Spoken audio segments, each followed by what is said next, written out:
All right, episode 4. So today we have a special guest on. We have Brody, who's the CEO and founder of Shredder. This is one that we've been wanting to do for a while now. Do you want to take it away on this, Rose? What is this about? Yeah. So just kind of introduce Brody a little bit. Brody, we met like about a couple months ago. Got to get know him a little bit and do a little short interview with him. He built a really cool social media app. It's specifically for snowboarders and skiers, and it's blowing up. It has a lot of downloads. It's gone global, and he's been really successful with it, and especially his marketing. So really excited for any founders watching this, for you all to learn from Brody, who I feel like is an expert already this young into his career with the marketing side of a startup, right? And so just kind of get to know him a little bit and how his everything's developed. But Brody, how are you doing? Thanks for being on No. today. I'm doing pretty good. I'm really happy to kind of be back in this sphere. I had a great time talking to you guys before, so I'm happy that you guys shot that text over to me and invited me back. Sure. I'm super stoked to be here. So thanks. Of course, bro. Yeah, we're happy to have you. How's your week been? What have you been up to? Been able to ski or snowboard a little bit? I missed some of the best days. We Oh. had some snow late last week, and I wasn't expecting it. I should have known. With the whole weather forecasting Hmm. thing, shredder. Um, we still got some of our team actually was up at the mountain today, said it was still Oh, good, nice. but there was still some hidden treasure up there, so that's good to hear. Okay. But yeah, it's been a good week. Just kind of it's the spring break here for the Utes. Already, it's It's, insane. so I'm staying here, Yes, close to the sir. grindstone, you know what I mean? But it's been a good week, just some good productive stuff going on. That's awesome, brother. That's awesome. Um, yeah, just to kind of get this started, I just I'm kind of curious about like your past. Like how did this entrepreneurial fire start? Like how did you grow up snowboarding, or how did you come up with this idea? Was this just like a hobby at first or something you like started building seriously at first? Yeah, so I guess like the entrepreneur in me kind of started. I don't know, growing up, my mom and my dad super into kind of like exposing. I have two older brothers. I'm the youngest of three. Exposing us to the arts, to music and sports, and like they did a really good job of exposing us to a bunch of different facets. Not every Mhm. kid's an athlete, but not every athlete is an artist at the same time as True. well. So they did a really good job about kind of like exposing us to different kind of stuff, and that kind of like first came out to me like when I kind of like took up a pretty large interest in my brother as well, actually, in playing music. I was a drummer at like a really young age for a few years, and I also was like played really competitive basketball. And I think that like mainly the music thing though, like I that was like the very first time in my life where I tried really hard at something, and then I got good enough to where I got outside recognition from people I had no idea who they were. Like I was 13, getting asked to play in different bands around town, and it wasn't anything big, but it was something. It was like the very first time I was like, if you just put the work in and you kind of put your nose down, and if you know what you're doing, then something will happen from it. Hmm. Who knows Yeah. how big, but at least something will happen. And then kind of fast forward to end of high school.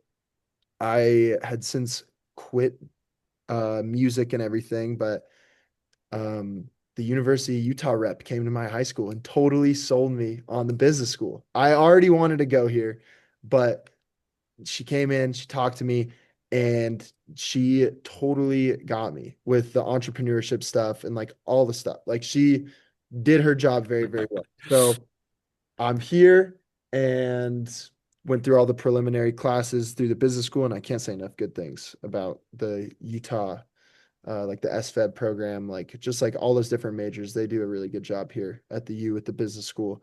But got through all of it, and I started getting into my major specific courses, stuff like found the Foundry and like all these different entrepreneurship courses, and all of which they don't have you learn about entrepreneurship, they have you do it. So in Mhm. my very first major specific class, they had me create something, which was some food product. It was like a barbecue sauce with no added sugar, this whole thing. But they had me create it start to finish. I made a recipe, I made this sauce, and then I figured out branding and distribution for it. I Yeah. didn't actually distribute it, but if I wanted to, I would have because I had those channels. That's what they had us do. And that kind of lit the fire for the entrepreneurship thing, I will say. But I really like that your point because we talked about this in our last podcast. Brad and I, our kind of our subject for this past week was kind of the unfair advantages that student founders have compared to founders who aren't in college, right? Because there's this common narrative that like if you're in college, you're wasting your time as a founder. But for you, and I'd even argue that college can actually be a huge benefit to certain founders and stuff, and how you there with the founder, you kind of leverage your coursework there. So I'm actually curious too, before we kind of jump into the app as well, like how has college and being a student actually benefited you as an entrepreneur? Yeah. Like immensely. It's been insane. That edu at the end of your email will just do wonders for any college student out there. Seriously. And that's whether it's cold emailing, access to programs that are usually paid that you'll get for free. Like all Adobe products with most universities, if you're enrolled, you get Adobe products for free, Photoshop, like all the very like that's expensive stuff. Um, so you get all that for free. Like that's like I love that. And then if the edu at the end of your email, you can cold email to the ends of this earth, and it does matter what you say, but to a point it doesn't really matter what you say because on the receiving end they see a student who's very interested in a topic that's looking for to learn and from real world experience of an individual that's gone through it already. Like that's the main thing that I've really like taken from it is like I cold email a ton of people with my Utah email, and I get responses to people I probably shouldn't.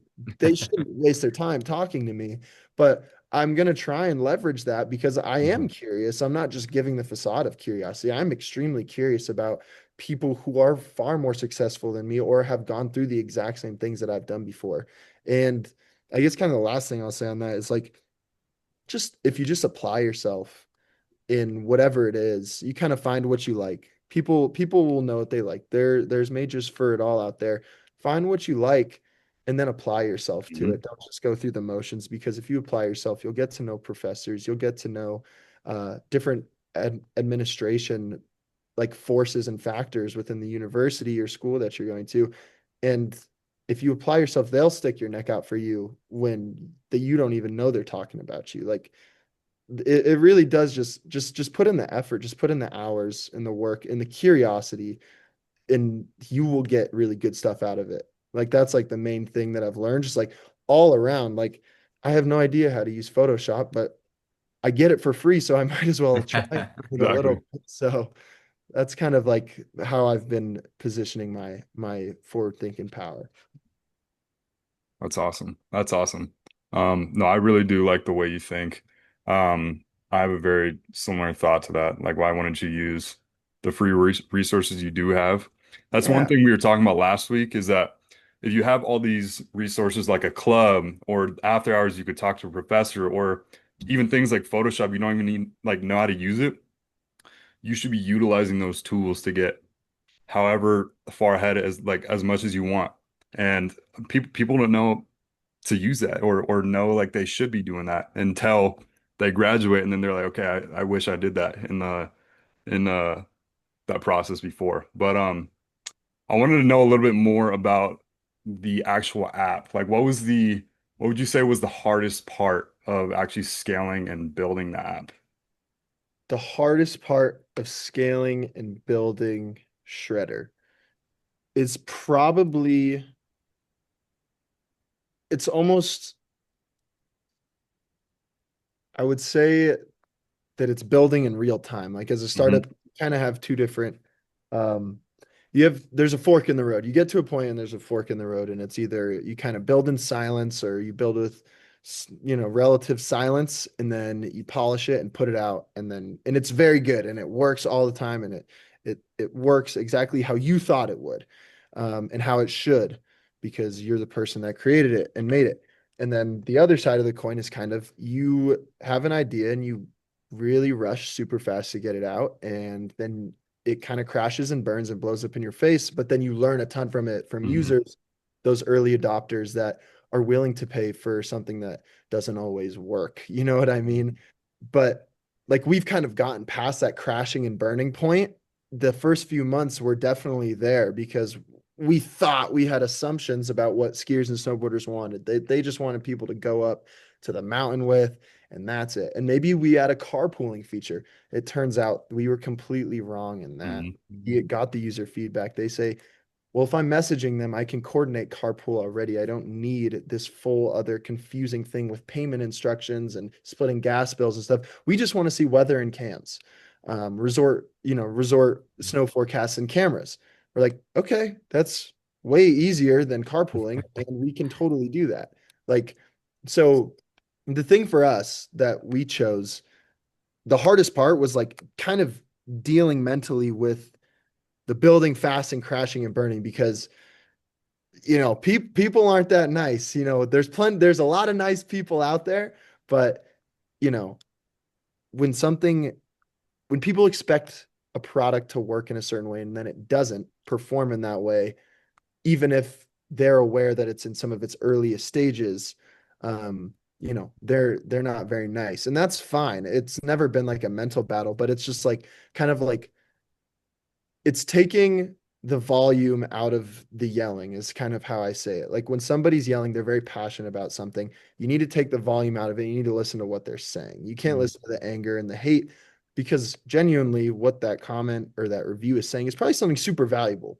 So we've like that's the one thing that's was honestly the hardest to do is take the negativity out of, you know, subjectively negative reviews or negative comments, DMs, stuff like that regarding Shredder as a product, and then say, well, they're really frustrated about this. They have the right to be frustrated about this. And why are they frustrated about this? So how can we dissect that and take away all the stuff we don't want and like really reel in the important and valuable Hmm. information. That's probably the hardest, like mental gymnastics almost, like the mental gymnastics around like having a product that is like facing out towards the general public. Yeah. Exactly. I Just think getting good. Oh, go for it. Go for it. no, no, you go.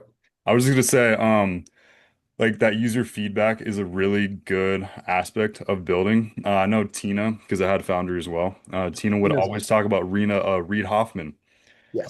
And it's the quote that says, if you are not embarrassed by the first version of your product, you've launched too late. And I Yeah. think that's perfect for what you're currently doing.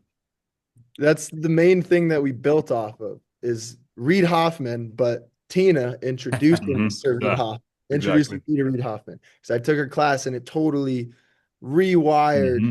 some thinking, some like critical thinking patterns of mine. She, And again, that just shows how your professors can actually help you, right? yeah, Exactly. See? Again, utilizing the resources college gives you. So that's yeah, really cool. But absolutely. I want to touch on that a little bit too, kind of how you went down and you talked with the people, you responded to reviews, you really took customer feedback so seriously, and we can tell that that has contributed to a lot of your growth, which is super cool. And Brody, I'm gonna have you here in a second. Tell us again some of the statistics, like you have some of the data you guys have with global users and users here in Utah, and because I remember there were some pretty big numbers you had told us last time. So I want to hear those, but also at what point in this growth process, because you said, there's a lot of these forks in the roads you have to face, you have a lot of the negativity you have to face, but at what point could you tell that like, okay, wait, this actually is working? Like this is a product that people really do want to use. Honestly, it came after like the first 2 to 3 months. So I would probably say in like November of last year, November 2025. Um, was when a lot of our reviews we started getting a lot of our reviews. We started kind of leveraging some of those like natural growth channels that we'll talk about here in a sec, like with the social media posts and figuring out how to go viral. Um, we started realizing a common thread in a lot of the comments, some of the negative comments, even in there, that was like people that were angry, but they would always, there was one distinction between the general hate comment and then the comment that I'm talking about right now, or a review that I'm talking about right now, or DM, which was they would always preface the negative thing that they were about to say with, I love the concept and I really wanted this to work, which Mhm. like that was like the main thing that we always kind of latched onto, and we've gotten hundreds, probably thousands at this point of reviews, comments, DMs like that, which is fine. I mean, we're still very, very young. We're still figuring it out. We understand that it's easy to get wrapped up in comparing yourself to Instagram, who's had Mhm. 15 plus years and billions of dollars funneled into them. So it's like just figuring out what people want and following those signs. Like that was the moment when we started getting a lot of those. I was like, I kind of sat back and I was like, oh crap, like we really need this to work. We really need this to do well because we have hundreds of people that are commenting, I really wish this worked, Mhm. but I'm gonna have to go with the alternative now that this one didn't. And that is kind of negative positive, but like that was the moment where I was like, people are really like they're very passionate about how they feel when the app doesn't work. They're very passionate about saying, I really want this to work because they do it all the time. Like that was the main thing. And we just kept seeing more and more of those, and we kept kind of internalizing that and saying, this needs to work and it will work and we're going to make it work. And now it works. Here we are. That's awesome. Um, so I was kind of curious about this. I did want to ask you this. So me and Rose went to get seated what like 2 weeks ago, I want to say. Yeah. Mm. Um, I want to know what's going on with the chair. What's going Oh, on with that? I'm gonna put this on the screen for the viewers to see what I'm talking yeah. about. What's going on with that? It was So funny. Brad and I, we were walking by at the event and we look over and we just see this massive pink chair. And it's like, you could not miss this. Like, this is like the middle of the whole room. Yeah. So go ahead. so that chair was another product of like basically me being just like trying to like figure out different ways I can get involved with like my classmates in like the programs I'm in, like the builders track program I'm in, Mhm. for example. The whole reason why the chair exists is because shout out to Kurt Doman. Oh, Um, go. yeah. But because the builders track program that I'm in with like a small like 15 student cohort. It's great. Everybody's got their own business in there, but one of the people in there, Rowan Block, he had experience and continues to have experience with like experiential marketing stuff. So that's building installments for trade shows or, building like things that are just so out of the box. Like he worked over last summer on like the world tour of the most signed baseball in the world. So he literally figured out the installation, got a giant baseball that had the most signatures on it in the whole entire world. It was a world record holding baseball, and then coordinated a whole road trip across America. So I knew that he knew how to do this stuff. He's a good fabricator. He knows how to build stuff. Even if he doesn't, he figures it out in a good way. And I just connected with him. We sat down and we had a think tank for like 2 hours, and we were just thinking, I was like, we've got a little bit of money from Shredder finally getting its wheels turning. I love to do something cool. And we just sat there and we thought, and all I could think about is a giant chair. I feel like a lot, it really is. Because at most ski resorts, there's that big, at not most, but I feel like everybody that is a skier or snowboarder has an experience where they're kind of like, oh, there's that giant Adirondack chair that says the name of the ski resort on it. I need to go take a picture with that with my whole entire family. And we're going to have 4 different photos taken, and 4 different people are going to post it on their different channels because there's this big chair and it doesn't make any sense, but and our whole family can fit Mhm. on it. And that's at a lot of ski resorts. And I thought, how fun would it be and how eye-catching would it be to not only have that big chair, but have it shredder pink and put our logo, slap it up on there and figure that out. And the reason why it's in Lassonde right now with Get Seated and all of the awesome events that they do over there is because Scott, the director, new director over there, um, he came and spoke to our class, and he basically gave an open invitation. He said, if you guys ever have anything to collaborate on, let me know. So I let him know, and he said, that sounds like a pretty good idea. We'd love to have a giant pink chair. So yeah, Rowan built it, painted it. Um, he's a total beast. And Scott, again, also just a total beast, just kind of letting it ebb and flow. And I really appreciate them over there for letting us have that chair. I kind of love it. I hope people take tons of pictures. We're working right now on putting a few like infographics up on it so people know what the reason for it being there is, kind of like Hmm. what you're wondering. So hopefully we'll get, tagged in some posts here and there, but I hope people are enjoying it. Yeah, yeah. No, I definitely took a picture of it. It was getting a lot of attention, so I thought that was awesome. Um, so you clearly found your competitive advantage in terms of marketing on social media. You're clearly doing well. You're getting a lot of views, and a lot of those, would you say a lot of those views are converting to followers pretty well? Um, I would say, yeah, pretty good. I mean, they convert the more that we post with external accounts. I'm just trying to figure out a good way to put this. Are you talking followers like people that are downloading the app and stuff like that? Oh, Or I'm talking more of like a funnel where it's like I'm talking from maybe like okay, a okay. view to following to downloading the app. So yeah, we actually do see a pretty good conversion there.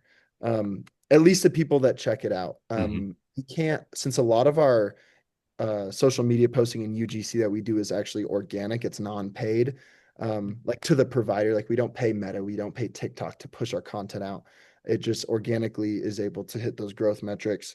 We're unable to track a lot of the traffic after like the inflection point of Hmm. what, um, but we kind of are able to track it. There is a direct correlation when we have a video go crazy and the spike in people that in downloads and then also people that create an actual account on Shredder. Like that is there are correlations there. I know correlation is not causation, but every single time we get viral videos and stuff, we see a spike in Hmm. usership, we see a spike in revenue, we see spikes everywhere. So like that is kind of our indicator. We're trying to figure out better ways to track it, but for now, that does well for us to be able to see and find what video is doing well. We can recopy that format so we can just continue to stay on a higher level of growth. Yeah. Yeah. Yeah, I was curious about that. So I'm gonna kind of give you the seat for a second, and then allow you to more so talk to me from a, I guess, a social media standpoint. I kind of want to know how we as first pitch, this is also for the viewers to look at too, so they could kind of see like our journey as well.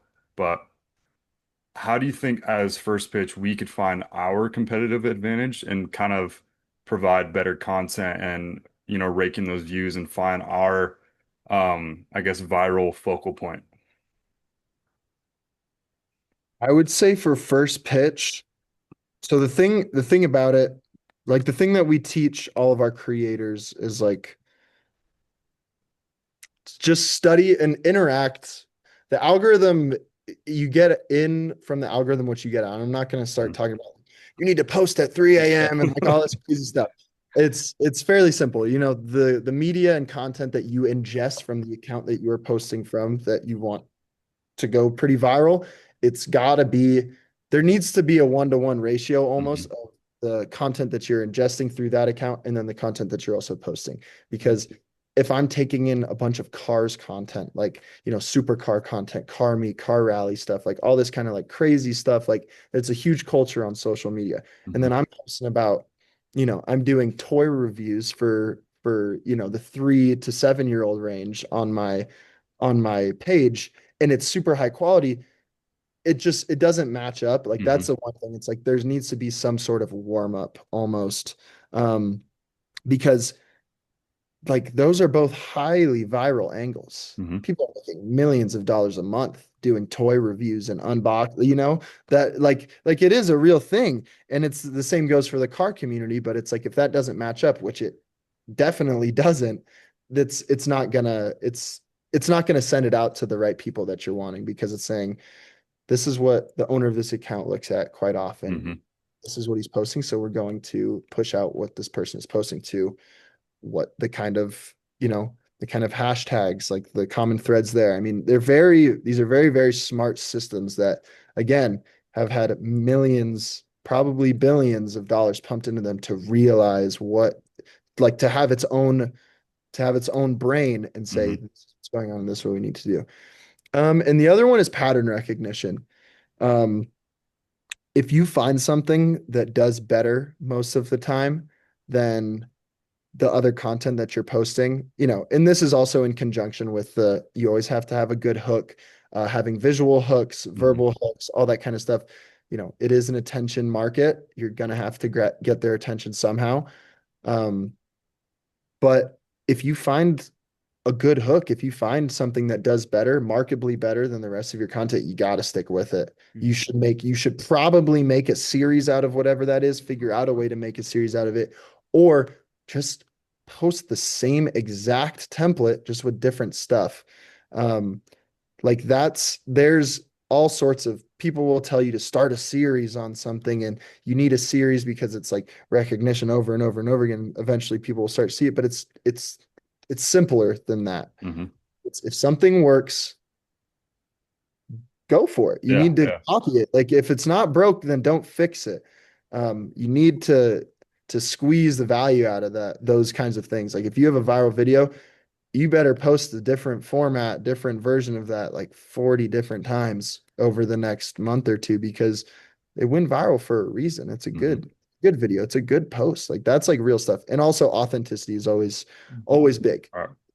It's pretty easy to find the Instagram TikTok voice when someone goes, "All right, guys," Exactly. like, just be yourself and people will gravitate towards that. I mean, some of my best performing videos are literally it's just me yelling at the camera and then posting it on Instagram. And Wait, people are like, Speaking of that, Brody, can you walk us through, and we'll kind of come back to this, but yeah. I just want you to talk about a little bit too, when you went out by the resorts, by the canyons, so, okay, just a quick story real quick before we jump back in, but a few weeks ago, I'm on LinkedIn and I see this comment from someone in Shredder, and I believe it was your co-founder, and he says, "Is your co-founder doing this?" And I look at the content, and it's Brody here, shirtless with a poster that says download Shredder out at the mouth of the canyon where all the cars are driving by and they're like honking at him. He's yelling at these cars and it kind of goes to your point like about the virality and then also like being authentic. But how did that video turn out for you? I'm actually just curious. Like that was an awesome video. The video got pretty good viewership across all the different platforms. It didn't perform as well as we wanted it to, but honestly, it was a good look for us. That was so much fun and like I don't know, like that was like I was only out there for an hour and I filmed only probably like 30, 40 minutes of it too. So there was at least half of that in real time where I was just out there with a sign, just having fun and just talking to people because that is a big inflection point where people, kind of stand and like the authenticity thing too is like what what other startup founders do you see with the sign out there trying to directly address their target market, saying, you should download this app. You're stuck in traffic. You want to download my app. You want to meet other people to go up with. You want those parking lots to be less full. Like this is like it's it's simple really like when you really start to digest it because like those billboards up there, those are some of the most expensive billboards on that intersection in Utah. That's hundreds of thousands of dollars in ad spend go towards those billboards. They're looking at their phones or they're looking at the billboards or they're looking at me, the guy on the corner, the crazy guy on the corner with the sign. And, if it's a nice day, maybe the shirt does come off. Maybe it doesn't. Who knows? It was a nice day out there. But I mean, that was something that me and Alfie, my co-founder, have always talked about doing. Going and sitting at the canyon with a sign that says, download Shredder. Hmm. Traffic sucks. Now download my app because it will help you with this. It will help everybody with this. Like we've talked about doing that for so long. And finally, I just had to nut up and go out there and do it. And I mean, it was great. It was fun. It did that posted pretty well on LinkedIn, honestly, surprisingly enough, as professional a space as that usually is, you know. So, um, yeah, I mean, I just think it's important to just kind of be authentic out there. And there are ways that you can promote your, you know, that you could promote first pitch that is completely and wholly original Hmm. while staying authentic to yourself. And I really challenge anybody out there that's watching this to like just sit and really think about that because there's a creative in everybody. You can find that out. You can find out your unique angle, something that's going to make somebody watch. You can get attention. Yeah, yeah, that's awesome. Um, so I guess from here, in terms of the future, you know, where does this go? What's the biggest version? What's the outcome that you're kind of wanting, maybe like a year from now or like 5 years from now? So going forward, we've gotten a lot of feedback from our user base directly. Again, kind of going off of, the teachings of Tina and all of that good stuff Hmm. is we've just been taking in a lot of feedback and a lot of people are saying this is also great. I really would like this for mountain biking or for rock climbing or for different action sports.